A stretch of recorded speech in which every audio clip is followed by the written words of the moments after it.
It would seem that a painting of a woman being rescued from a shipwreck by a courageous man who's risking his life would be filled with sentiment and emotion. But what's so wonderful to me about Winslow Homer is the lack of that sentiment. We have this incredibly dramatic moment, but Homer has not exploited it emotionally. In fact, he's even hidden the face of the hero. That's a remarkable decision when you think about it. The man who's saving this woman's life, his face is completely obscured by this scarf that just happens at this moment to have whipped in front of his face. But of course, this isn't a photograph. So this incredible sense of a kind of selfless heroism. These paintings by Homer were recognized as inherently American, and their themes, I think, still resonate with us. When you listen to somebody who's performed a dramatic rescue, perhaps on the nightly news, they will sort of push the camera away. There is a way in which we want to be selfless in these moments. We have a real feeling of watching this drama unfold. The emphasis is almost on the mechanics of the rescue. This was a new technology that allowed for the rescue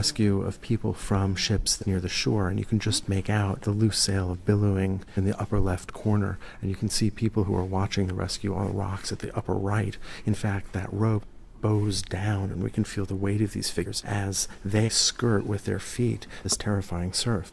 The colors and the tones are so subdued, and they create a sense of the freezing menace of the water. It's not just that they're soaked through.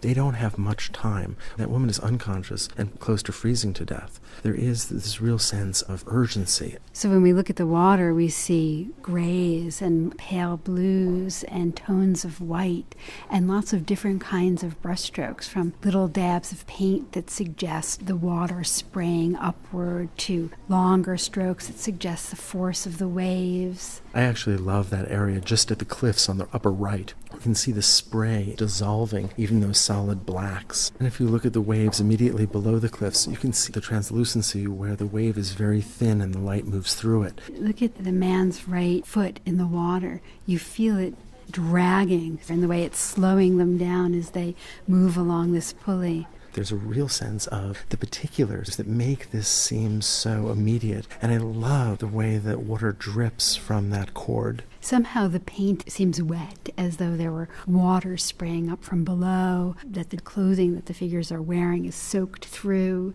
In fact, in some ways, this painting is a nude. The woman is wearing a dress and is absolutely proper, but her outfit is so laden with water that it follows the contours of her body. Look at the drops of water from her right hand. He could really paint. If you follow her hips down, there's just a little bit of skin that's exposed just above her knee, and you see a little bit perhaps of her petticoat below her dress. I can almost imagine a 19th century viewer wanting to pull that down to retrieve her modesty. This is really typical of the subject that Homer painted later in his career when he lived in Maine, this idea of man and the forces of nature and the futility of man's efforts in the face of nature, although in this case we do have a successful struggle. Now, obviously, Homer didn't paint this on the beach watching a rescue.